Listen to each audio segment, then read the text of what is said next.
বাড়াবাড়ি করতে গিয়ে আমরা যেন সবে বরাত নামে যেটা চলছে এটা যেন সবে কদরের উপরে উঠে না যায়। আবার ছাড়াছাড়ি করতে গিয়ে এটাকে একেবারে গুরুত্বহীন করে ছেড়িয়ে দেওয়া যাবে না, কারণ এর ফজিলত আছে। এই জন্যে বিশ্বনবী এর ফজিলত সম্পর্কে 15টা আমল করেছিলেন। কয়টা? হযরতে আয়েশা থেকে বর্ণিত, তিনি বলেন, আমি শাবান মাস আসলে দেখতাম বিশ্বনবী অন্য মাসের তুলনায় বেশি বেশি রোজা রাখতেন। আর যারা সবে বরাত করে হালুয়া রুটি খাওয়ার জন্য ব্যস্ত হয়ে আছেন, পুরা মাসে আপনি কয়টা নফল রোজা রাখেন বলেন তো দেখি। আর তো এইটাই তো আসল সুন্নত এই মাসের। আপনি রোজা রাখার খবর নেই, কারণ এটা রাখলে কষ্ট হবে। এদিকে নেই হালুয়া রুটি খাবার আছে। বাংলাদেশ, ভারত আর পাকিস্তানের এবাদত গুলো দেখলে আমার যা মনে হয়, ধারণা হচ্ছে খাবার যেখানে এবাদত সেখানে। এবাদত গুলো সব খাওয়া ভিত্তিক। কথা বলে না কেন? সবে বরাতে যারা খালি খাওয়া খাওয়া করে, সবে কদরে খাওয়া, সবে মেরাজে খাওয়া, পয়লা বৈশাখ নাম করে খাওয়া, বিশ্ব ভালোবাসা দিবসেও খাওয়া, এরপরে খাওয়া বানিয়েছে মানুষ মরে গেলে খাওয়া, জন্ম নিলে খাওয়া, মুসলমানিতে খাওয়া। খাওয়া ছাড়া রবিউল আওয়ালে খাওয়া, এই খাওয়া ছাড়া কি আছে? একটা ইবাদত দেখা। আর খাওয়া যে কি করে লাগে অন্য জাতি না জানলেও মুসলমান ভালো করে জানে। শাবান মাস আসলে নবীজি করতেন কি, আর আপনি কি করছেন? তেলাওয়াত কি তো আয়াতে ওই কথাগুলো আছে? মনোযোগ আছে আপনাদের? জবান খুলে কোরআনের সোনালী আয়াত পড়েন। আউযু বিল্লাহি মিনাশ শাইতানির রাজিম, বিসমিল্লাহির রহমানির রহিম। আমি তাফসীর আকারে কথা বলবো, খুব খেয়াল করে শুনবেন। বিশ্বনবী পৃথিবীতে সর্বোচ্চ কথা বলেছিলেন কিন্তু মাত্র 27 মিনিট। আর আমরা ঘন্টার পরে ঘন্টা কথা বলেই যাই, মানুষ শুনিয়ে যায়, কিন্তু মূল মেসেজটা নিতে পারে না, কারণ আমাদের কথায় কোনো মাল নেই। কথা বলেন না কেন? অথচ নবীর এই 27 মিনিটের বক্তব্য আজ 1500 বছর ধরে তামাম দুনিয়ার অনেক জাতি চেষ্টা চালাচ্ছে, কুল কিনারা খুঁজে পাচ্ছে না। এত কথা 27 মিনিটে ছিল। খুব খেয়াল করে শুনেন। ইন্না ইদ্দাতাশ শুহুরি ইনদাল্লাহি 12 শাহরান ফি কিতাবিল্লাহ ইয়াওমা খালাকাস সামাওয়াতি ওয়াল আরদা মিনহা আরবাআতুন হুরুম। আল্লাহ পাক বলেন, আসমান আর জমিন আমি যেদিন তৈরি করি, ওই দিন আমার কিতাবে 12টা মাসের নাম আমি আল্লাহ লিখে রেখেছিলাম। আপনি খেয়াল করেছেন? তাহলে এই শাবান, এই রমজান, এই মুহররম, এই মাসগুলো 2-4 দিন 2-4 বছর আগে তৈরি না। আকাশ আর জমিন আল্লাহ যেদিন তৈরি করেছেন, ওই দিন তার কিতাব মানে কোরআন। কারণ কি? কোরআনের নাম হচ্ছে আল কিতাব। কোরআনের নাম কি? আল্লাহর কিতাবের ভেতরে আল্লাহ এই 12টা মাসের নাম নিজে লিখেছিলেন। তাহলে মুহররম এ নামটা বানিয়েছে কে? রজব এ নামটা বানিয়েছে কে? শাবান, রমজান এ নাম বানিয়েছে আল্লাহ নিজে। মিনহা আরবাআতুন হুরুম, তার ভেতরে 4টা মাস পবিত্র মাস। মুফাসসিরিন ইকরাম ইবনে কাসিরের ভেতরে লিখেছেন, 1 নম্বরে জিলকাদ, জিলহজ, মুহররম। কেউ কেউ বলেছে এটা শাবান অথবা রমজান অথবা রজব। এই 4টা মাসের পবিত্রতা রক্ষা করে চলার জন্য আল্লাহ নির্দেশ দিচ্ছেন। এটা যেহেতু পবিত্র মাস, হারাম মাস, হারাম মানে পবিত্র। ওই যে মসজিদুল হারাম, পবিত্র মসজিদ। অনেকে হারাম মানে মনে করো অবৈধ। হ্যাঁ, হারাম মানে অবৈধ আর একটা অর্থ, কিন্তু মসজিদুল হারাম যেটা, এটা পবিত্র মসজিদ। আল্লাহর কাছে পবিত্র মাস কয়টা? আরো জোরে। এই 4 মাসে কাফেররা পর্যন্ত, মুশরিকরা পর্যন্ত যুদ্ধ, মারামারি, বিগ্রহ, উল্টাপাল্টা কাজ বন্ধ করে দিত। তাহলে এই মাসের ভেতরে যেহেতু শাবান মাসও আছে, কোন কোন ঐতিহাসিকের বর্ণনা অনুযায়ী। সুতরাং আমরা মুসলিম, 12টা মাসের 4 মাসের ভেতরে সাবান যেহেতু বেশি, আল্লাহর এই নিষিদ্ধ কাজগুলো আমরা ছেড়ে দেওয়ার মাধ্যমে এই মাসকে সম্মান জানাবো। কে কে নিষিদ্ধ আছে আল্লাহর? কোরআনে কারিমে সূরা মায়েদা 7 নম্বর পারার 2 নম্বর পৃষ্ঠার 1 নম্বর লাইনের 190 নম্বর আয়াতে আল্লাহ শয়তানের ঘৃণিত 4টা কাজের কথা জানিয়েছেন। এটা ঘৃণিত কাজ, আবার শয়তানের কাজ। শয়তানও পর্যন্ত এই 4টা কাজ ঘৃণা করে। আমাদের বাংলাদেশে যদি ওই 4টা কাজ থাকে, ওগুলো রাষ্ট্রীয়ভাবে তুলে দেওয়া কথা, কিন্তু যদি না পারে, আর সরকার বাহাদুর আইন করছে, চেষ্টা চালাচ্ছে, কিন্তু পারছে না। আমি জেলখানায় দেখেছি 100 জনের প্রায় 60 জন তো হবে এই আয়াতের সাথে মিল আছে। আমি আয়াতটা আগে দেখি, মিলাই আপনাদের সাথে। ইয়া আইয়ুহাল্লাযীনা আমানু ইন্নামাল খামরু ওয়াল মাইসিরু ওয়াল আনসাবু ওয়াল আজলামু রিজসুম মিন আমালিশ শাইতান ফাজতানিবুহু লাআল্লাকুম তুফলিহুন। যত তাফসির আছে বাংলাদেশে, আমি অধিকাংশগুলো আয়াতের সাথে মিলিয়ে পেয়েছি। শয়তান পর্যন্ত 4টা কাজ করতে ঘৃণা করে, তারপরও সে করে। কি করে? ঘৃণা করে কাজটা, তারপরও সে করে। আমাদের যাদের সিটা ফোটা পর্যন্ত ঈমান আছে, জেনা করতে আমাদের আনন্দ লাগে না খারাপ লাগে? মন থেকে আপনার জীবনও মেনে নেবে না। যদিও যৌবনের তাড়নায়, নফসের ধোঁকায়, শয়তানের ফেরেবে আমরা করে ফেলি, কিন্তু মন থেকে ঈমান যাদের আছে, জেনা জীবনও মেনে নেবে না। এক কথা বলা লাগবে, এটা মেনে নেবে। আর নিজের আপন মায়ের সাথে যদি হয়, জীবনেও কল্পনা করা যায়। শয়তানের এই 4টা কাজ করে, কিন্তু ঘৃণা সহ করে। ইমানদারের কাছে যেমন জেনা করতে শয়তানের ধোঁকায়, যৌবনের দ্বারা নয় করে, কিন্তু ঘৃণার সাথে মন মেনে নিতে চায় না। শয়তানেরও এই 4টা কাজ মন মেনে নিতে চায় না, ঘৃণা সহকারেও করে। 1 নম্বরে ইন্নামাল খামরু, আল্লাহ বলেন ইমানদারের আমি তোমাদের ওপরে মাদক দ্রব্য যত আছে সব হারাম করলাম। মদ কি? আরো জোরে বলেন, মদ কি? পৃথিবীতে শয়তানের ভাই বলে আল্লাহ আখ্যা দিয়েছেন তাদেরকে, যে মানুষগুলো অপচয় করে আর অপব্যয় করে। একটা শব্দ হচ্ছে ইসরাফ, আর একটা হচ্ছে তাবজির। ইসরাফ মানে কোনো জায়েজ কাজে টাকা খরচ করা উল্টাপাল্টা করে। 2 কেজি আম হলে আপনার পরিবার চলে যায় একদিন, টাকার গরম দেখাতে গিয়ে 20 কেজি আম কিনে নিয়ে এসে পচাচ্ছে। আম কেনা জায়েজ আছে না নেই? কিন্তু এই যে বেশি করে কিনে নষ্ট করলেন, এর নাম হচ্ছে অপব্যয়, এর নাম ইসরাফ, এর নাম কি?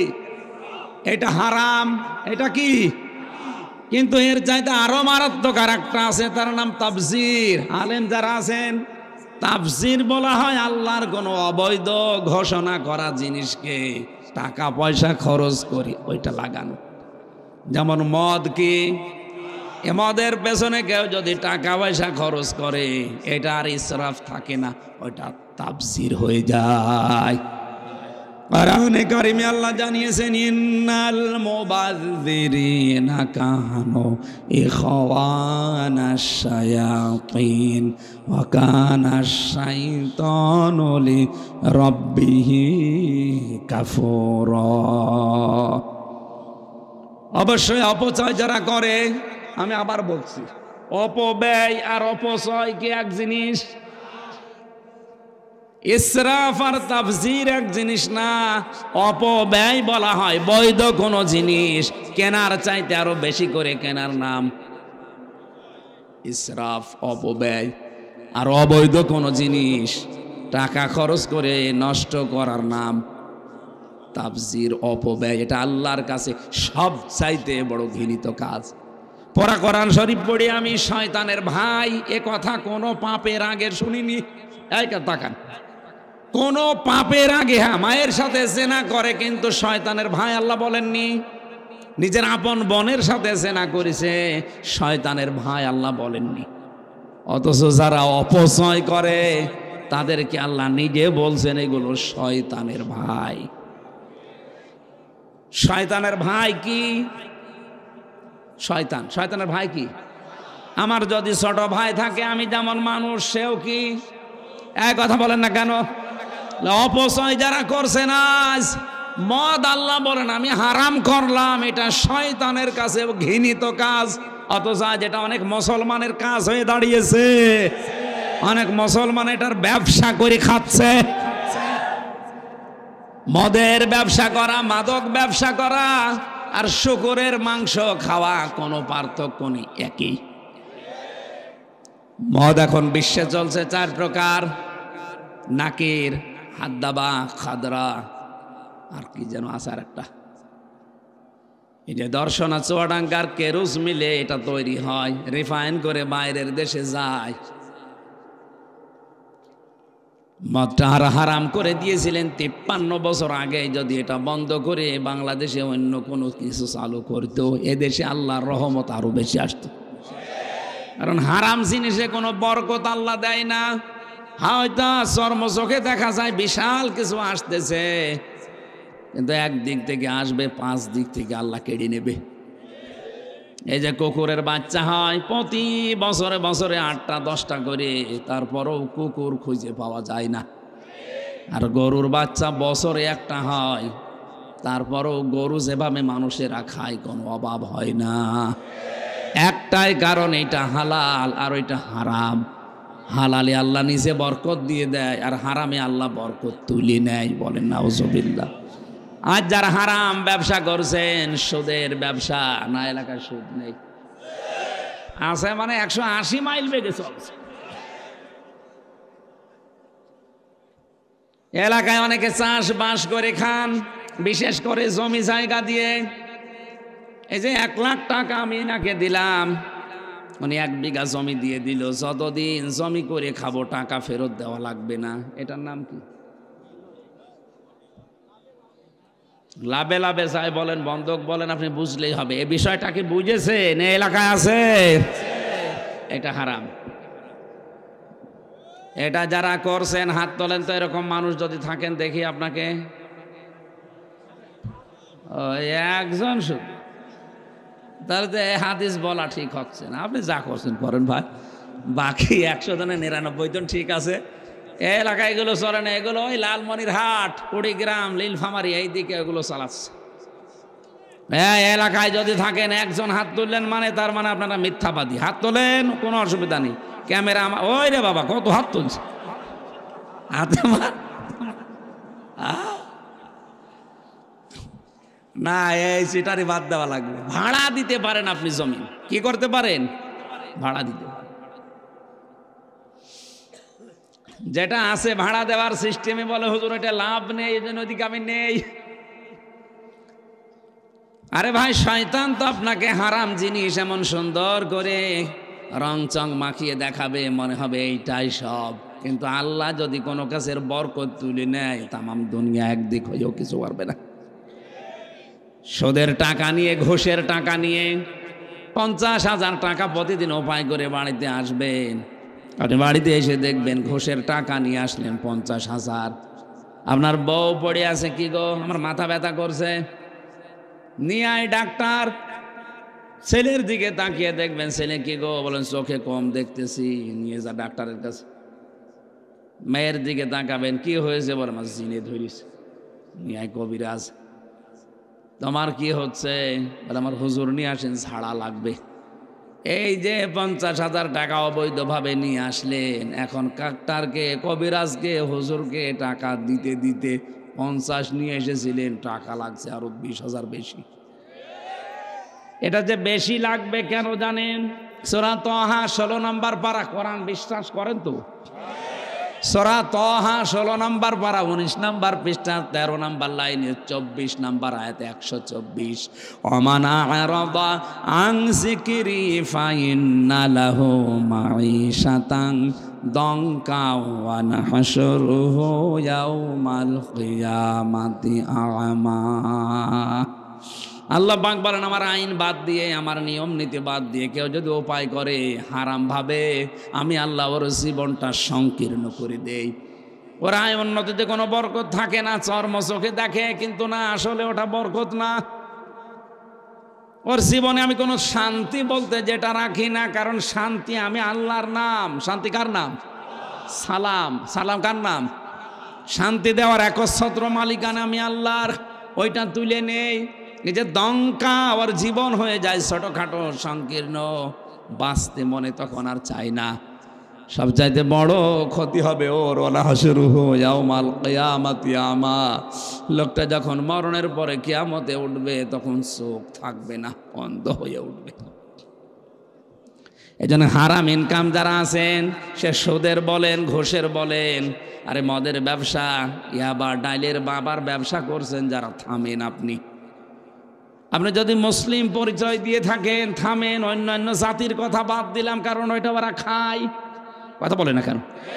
আরে ভাই, আপনি তো হিন্দু না যে মদ খাবেন, আপনি তো খ্রিস্টান না যে মদ খাবেন। মদ বলতে শুধু পানি এ মদ না, মাদক যত আছে সরকার আইন করে পর্যন্ত হাঁপ লেগে যাচ্ছে, পারছে না। মানুষের ভেতরে আল্লাহর ভয় 100% তৈরি না হলে ওর দ্বারা এটা ছাড়াও সম্ভব না। শুধু ওয়াজ করে আইন করে এটা বন্ধ হবে না। আমাদের যে আইন শরীরি আইন আছে কোরআনে, ওটা যদি রাষ্ট্রীয়ভাবে 100% কায়েম হয়ে যায় তখন আর মদের ওয়াজ করা লাগবে না। আল মাইসির, এই যে জুয়া খেলে যারা, 10 টাকার টিকিট কেটে 50 লাখ, এরকম মাঝে মাঝে আসে না? আপনি টিকিটের এই ব্যবসা করতে পারেন, কিন্তু যেদিন রেফেল ড্র হবে ওই দিন যারা যারা টিকিট নিয়েছে প্রত্যেককে পুরস্কার দেওয়া লাগবে।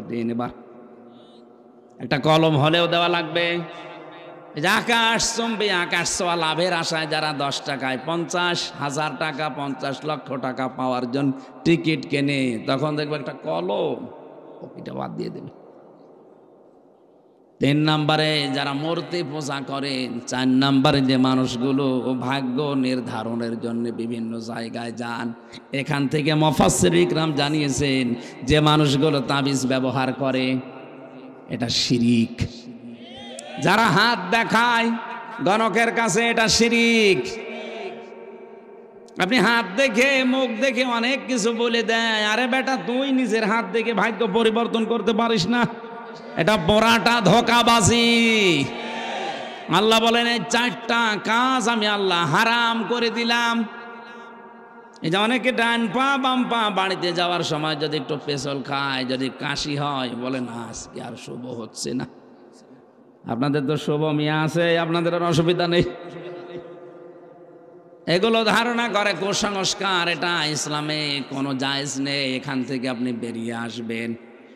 আল্লাহ বলেন ফাজতানিবুহু, বেঁচে থাকো তোমরা এগুলো থেকে, লাআল্লাকুম তুফলিহুন, আশা করা যায় তোমরা সফল হবে। জোরে বলেন আমিন।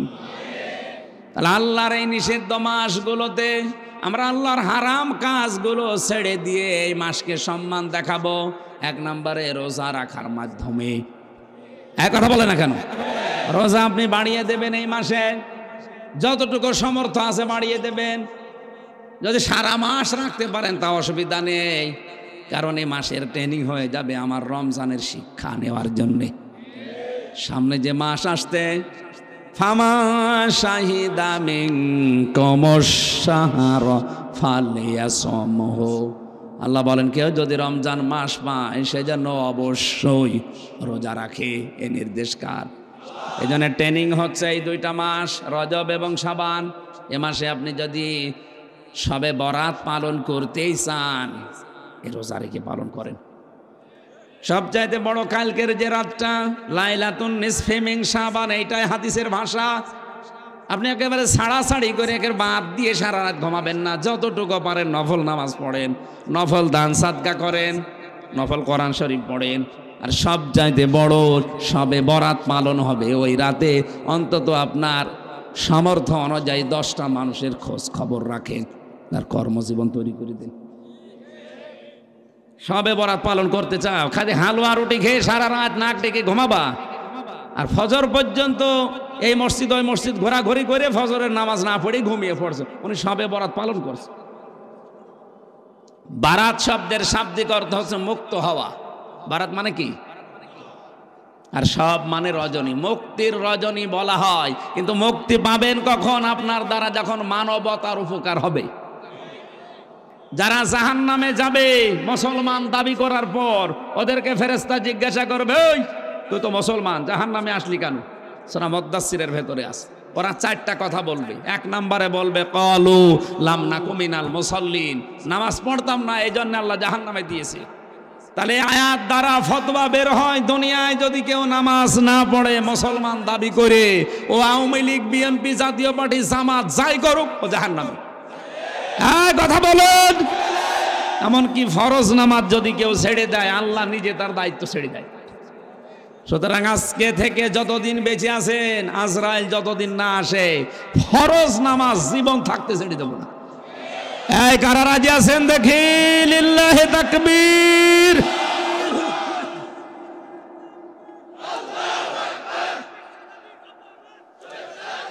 আলহামদুলিল্লাহ। ভাই, ফরজ নামাজটা ছাড়বেন না, আল্লাহ নিজে আপনার থেকে মুক্ত হয়ে যাবে, বলবে যা তোরে ছেড়ে দিলাম। আল্লাহ যদি আপনারে ছেড়ে দেয়, কোন বাবা আপনারে বাঁচাবে বলেন তো? ফরজ নামাজ জীবন থাকতে ছাড়বেন না। দুই নম্বরে অলাম না কোন অতিমল মিসকিন, এতিম মিসকিনদের খাবার দিতাম না। তার মানে এতিম মিসকিনদের যারা খাবার দেয় না, দারিদ্র্যমুক্ত সমাজের জন্য যারা কাজ করে না, ও মুসলমান দাবি করলেও জাহান্নামে যাবে। উনি যে উদ্যোগটা নিয়েছে, উদ্যোগটা ভালো না, এই আয়াতের সাথে সম্পৃক্ত। একটি বাড়ি, একটি খামার, একটা মানুষের মাথা গোজার ঠাঁই হচ্ছে, আর একটা কর্মসংস্থান তৈরি হচ্ছে। আমি আপনাকে দান করতে বলছি না। ব্যাংকে যাদের টাকা পড়ে আছে, টাকা ছাতা পড়ে যাচ্ছে, ওই টাকাগুলো নিয়ে বিভিন্ন জায়গায় একটা ওয়ার্কশপ তৈরি করেন, একটা ফ্যাক্টরি তৈরি করেন। বাংলাদেশ থেকে বাইরের দেশে না যেয়ে এখানে কর্মসংস্থান তৈরি করে আপনার নিজের আপন ভাতিজা, নিজের বোনের ছেলে, আশপাশের প্রতিবেশীর ছেলে, এরকম 50টা মানুষের কাজ তৈরি করে দিন। ওরা মাদক দ্রব্য না খেয়ে, উল্টাপাল্টা চিন্তায় রাহাজানি না করে, এই কিশোর গ্যাং এলাকায় আছে, এই সমস্ত কাজে না জড়িয়ে কাজ দিয়ে দেন। অলস মস্তিষ্ক শয়তানের কারখানা, কাজে কামে থাকবে, ওখান থেকে কিছু টাকাও আসবে, আপনার টাকায় টাকা বাড়বে, মাঝখান থেকে 50টা মানুষের সংসার চলছে। কথা বলছেন না কেন? এইটা দুনিয়ার সবচাইতে বড় ইবাদত। এদিকে আমরা নেই, খালি বসে বসে হো হো করছে। শাবান মাসের এই শিক্ষাটা নিতে পারেন না? কালকে রজনীতে অন্তত এই সিদ্ধান্ত নেন, যাদের টাকা আছে, আমার সামর্থ্য অনুযায়ী অন্তত 20টা মানুষের কর্মসংস্থান আমি তৈরি করব। 50টা অন্তত রিক্সা কিনে 50 জনকে উপহার দিয়ে বলবো, এগুলো চালাও, প্রতি মাসে মাসে আমার এই টাকা দিয়ে দিবা। আপনার নিজের টাকায় টাকা বাড়তে থাকবে, মাঝখান থেকে লোকটা আজে বাজে কাজগুলো ছাড়বে। এই কথা বলেন না কেন? এই কাজগুলো যদি সবে বরাত নামে এই নিসফে শাবানে আমরা করতে পারতাম, আরো খুশি হয়ে যেত।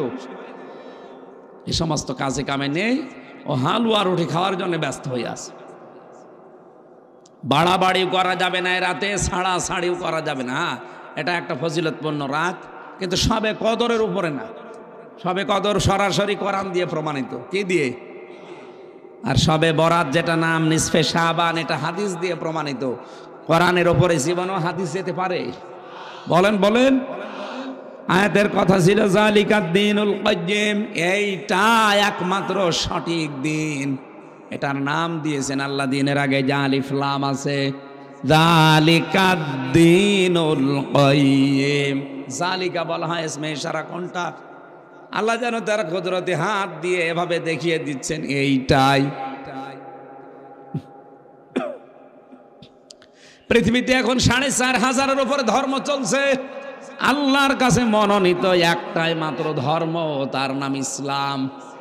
এজন্য আমরা অন্তত দুনিয়ায় কিছু যদি না পাই, ইহুদি খ্রিস্টানদের মতো, একটা আশা আমাদের আছে যে আমরা ইসলাম পেয়েছি। আমাদের নাম, আমরা মুসলমান, আমাদের নাম কি? ফালা তাজলিমু ফিহিন্না আনফুসাকুম। সুতরাং নিজেদের ওপরে নিজেরা জুলুম করো না। এই হারাম মাসে হারাম কাজ করে, হারাম মাসে হারাম কাজ মানে পবিত্র মাসে হারাম এই কাজগুলো করে আল্লাহর উপরে জুলুম করো না নিজেদের উপরে। সুতরাং এই কাজগুলো যারা করছেন, এই যে চকলখড়ি করা, এক কথা ওর কাছে লাগানো, তালাতালি করা, এই কাজগুলো ছেড়ে দেওয়া লাগবে। সম্মানিত মা বোন যারা আছেন, আপনাদের ভেতরে রোগটা বেশি, এর কথা ওর কাছে লাগিয়ে তালাতালি করে সম্পর্ক নষ্ট করে দেয়। কথা বলেন। মেরাজের ঘটনা পড়েছি সূরা বানী ইসরাইলে। নবীজি বলেন, আমি জাহান্নামের দিকে তাকিয়ে দেখলাম অধিকাংশ মহিলারা জাহান্নামী। জিবরাইলকে বললাম, এগুলো জাহান্নামে এসেছে কোন কারণে? বলে এরা শিরিক করতো, কুফরি করতো। নবীজি বলেন, জিবরাইল এরা কি কুফরি করতো আল্লাহর সাথে? ফেরেশতা বলে, না হুজুর, এরা কুফরি করতো তার স্বামীর সাথে। আমার তো এই হাদিসটার ব্যাখ্যা পড়ে মনে হচ্ছে বাংলাদেশের 100 জনের 98টা মহিলা জাহান্নামে যাবে। কারণ আমি যে স্বামী, এইটাও স্বামী, স্বামী না এগুলো? মন থেকে বলতে বলেন তো, সারা জীবন আমরা ওদের জন্য ব্যয় করে দিলাম, মাথার ঘাম পায়ে ফেলে স্ত্রীর মুখে হাসি ফোটানোর জন্য চেষ্টা চালায় একজন স্বামী। সারা জীবনে যা চাইছে তাই পেয়েছে, হঠাৎ একটা সাবান যদি কম হয়ে যায়, বলে তোর বাড়িতে আসি নিচে মরে কিছু পেলাম না। এই যে স্বামীর সাথে না শুকরিয়া কুফরি, এই কারণে অধিকাংশ মহিলা জাহান্নামে যাবে। এরকম বউ আছে কার? হাত তোলেন তো। আমার মনে হয় এই হাদিস এই একজন শুধু। সম্মানিত মা বোনেরা, আমি জানি আপনাদের প্যান্ডেলে লোক ধরছে না মহিলারা, আগামী মাহফিল থেকে আর এরা আসবেন বলে, এ হুজুর নিয়ে এসেছে। আমি আপনাকে ভালোবাসি, আপনাকে বাঁচার জন্য বললাম। আজ আলেম বলেন, জালেম বলেন, সাধারণ মানুষ বলেন, হাজারো মানুষ জীবন শেষ করে দিচ্ছে ওর জন্যে। সারা জীবনে যা চেয়েছে তাই পেয়েছে। শুধু একদিন একটু কাপড় কম হয়ে গেছে, তাও 1000 টাকা দিয়ে কেনার কথা ছিল, 700 টাকা দিয়ে কিনেছে। এই কারণে এমন কথা বলে মুখের ওপরে, এর কাছে এসে জীবনে কিছু পেলাম না, আমি বলে ভাত খেয়ে গেলাম, অন্য কোনো মহিলা হলে চিড়েও খেত না। আপনার জীবনের পেছনে যা ছিল সব ধ্বংস হয়ে গেছে, সব শেষ। ফেরাউনের মতো এত বড় ভয়ঙ্কর, এত বড় জালেম স্বামী তো আপনার না। তারপরও ফেরাউনের স্ত্রী আসিয়া কোনোদিন স্বামীর নামে বদদোয়া দেননি। তিনি বলেছিলেন, আল্লাহ তুমি আমাকে বাঁচাও, কিন্তু আমার স্বামীকে আমি বদদোয়া দিতে চাই না। বলেন তো, এত বড় জালেম জানোয়ার স্বামী হাতের ভেতরে ব্রেক লাগিয়ে রাখতো, মাথার উপরে গরম তেল ঢেলে দিত আল্লাহর ইবাদত করার কারণে। এইরকম জালেমের বিরুদ্ধেও তিনি বদদোয়া করেননি। আল্লাহ নাজ্জিনি মিন ফিরআউনা, আয়াত হচ্ছে নাজ্জিনি, একালিপটা আনাছে, হে আল্লাহ তুমি আমাকে বাঁচাও, কিন্তু আমার স্বামীরে কিছু বলো না। সুবহানাল্লাহ বলতে পারেন নাই? হযরতে আসিয়ার জন্য আল্লাহ একমাত্র মহিলা যার জন্য আল্লাহ নিজে জান্নাতে ঘর বানিয়েছেন, এমনি স্বামীর কারণে। আরে সারা জীবন ঠিক আছে, একটা সাবান কম হলে বরদোয়া দেয়। ও মানুষ, ও মহিলাদের জীবনের মতো ওয়াজ শোনা শেষ করে দিল। ও আজকে বাড়ি যান বলবে এই হুজুর এলাকায় না আস না। সম্মানিত মা বোনেরা, আপনাকে আমি সত্যিই কোরআন সামনে নিয়ে বলছি, ভালোবাসি। আমি দেখতে পাচ্ছি কোরআন হাদিসের চোখ লাগিয়ে আপনি এই কারণে জাহান্নামী হয়ে যাচ্ছে। নবীজি নিজে দেখে এসেছে। আপনি পাল্টাবেন। এই হারাম মাসে এই অপবিত্র কাজগুলো আপনি ছেড়ে দেন এই পবিত্র মাসে, তাহলে সম্মান দেওয়া হবে। আকাতিলুল মুশরিকিনা কাফাতান কামা ইউকাতিলুনাকুম কাফা। হে নবী, আপনি লড়াই সংগ্রাম করবেন মুশরিকদের বিরুদ্ধে সর্বাত্মকভাবে। ওরা যেমন তামাম দুনিয়ার মুশরিকরা জোট হয়ে মুসলমানদের বিরুদ্ধে লেগেছে। আমরা মনে করি ইহুদি, খ্রিস্টান, হিন্দু, ওই বৌদ্ধ, এরা না, সব ওরা মুশরিক, কারণ ওরা সবাই শিরিক করে। ওরা এক কথায় কি বলেন বলেন? এই ফিলিস্তিন থেকে শুরু করে সারা দুনিয়ার দিকে তাকান, এই ওই ঘরে এই মায়ানমারে সারা দুনিয়ার দিকে তাকালে যেটা বোঝা যাচ্ছে, তামাম দুনিয়ায় মুশরিকরা সব এক, সব এক। এরা মুসলমানদের বিরুদ্ধে অবস্থান নিয়েছে। সুতরাং এই হারাম পবিত্র মাসে এই কাজটাও আমাদের করা দরকার ঐক্যবদ্ধভাবে। 57টা মুসলিম রাষ্ট্র প্রধান যারা আছে তাদের এই মুহূর্তে এই মাসের শিক্ষা, এটা শাবান মাসের, এসব শিক্ষা নেয় না, শুধু হালুয়া রুটি খেতে ব্যস্ত আছে। আজ যদি 57টা মুসলমান রাষ্ট্রের প্রধান যারা বলতো আমরা শাবান মাসের শিক্ষা, মুশরিকদের বিরুদ্ধে আমাদের সর্বাত্মক আন্দোলন, তামাম দুনিয়ায় মুসলমানের গায়ে হাত দিলে আমরা সব এক, এমনিতেই ফিলিস্তিন মুক্ত হয়ে যেত। কথা বলুন। ওয়ালামু, জেনে রাখো, আন্নাল্লাহা মাআল মুত্তাকিন, যারা নিজের জীবনকে বেছে বেছে চালায় আমি আল্লাহ তাদের সঙ্গে আছি। আমার আজকে আরেকটা অনুষ্ঠান আছে আশুলিয়ায়, আমি আজকের মতো শেষ করছি। 5 মিনিট আছে, আর 8টা বাজতে আমি একটা মোনাজাত করব 5 মিনিটে, এরপরে বিদায় নেব। আল্লাহুম্মা আমিন। মাথা নিচু করেন, মাথা নিচু করেন, চক্ষু বন্ধ করেন, জীবনের অপরাধগুলো স্মরণ করেন। রব্বানা যালামনা আনফুসানা ওয়া ইল্লাম তাগফির লানা ওয়া তারহামনা লানাকুনান্না মিনাল খাসিরিন। সারা জীবন অপরাধ করে জীবনটা নষ্ট করে ফেলেছি আল্লাহ। হাত ওঠায় কথা বলবো ভয় করে, লজ্জা করে। আমাদের পেছনে তাকালে মনে হয় জাহান্নাম ছাড়া আমাদের কিছুই দেখা যায় না। আমাদের অপরাধের দিকে তাকালে হয়তো তোমার মাফ করতে ইচ্ছে করবে না। তোমার রহমতের দিকে তাকাও, জিন্দেগির গুনাহগুলো মাফ করে দাও। আজকের এই মাহফিল সাজাতে তোমার যে বান্দারা শ্রম দিয়েছে আল্লাহ, অনেকের নাম আমি জানি না, তোমার কুদরতের খাতায় তাদের নাম কোরআনের ইজ্জতে লিখে নাও। মাহফিলের সম্মানিত সভাপতি আল্লাহ বড় ভাই রফিকুল ইসলাম শেখদার, তার জীবনের ভালো কাজগুলো মঞ্জুর করো, অন্যায় কাজগুলো তুমি মাফ করে দাও।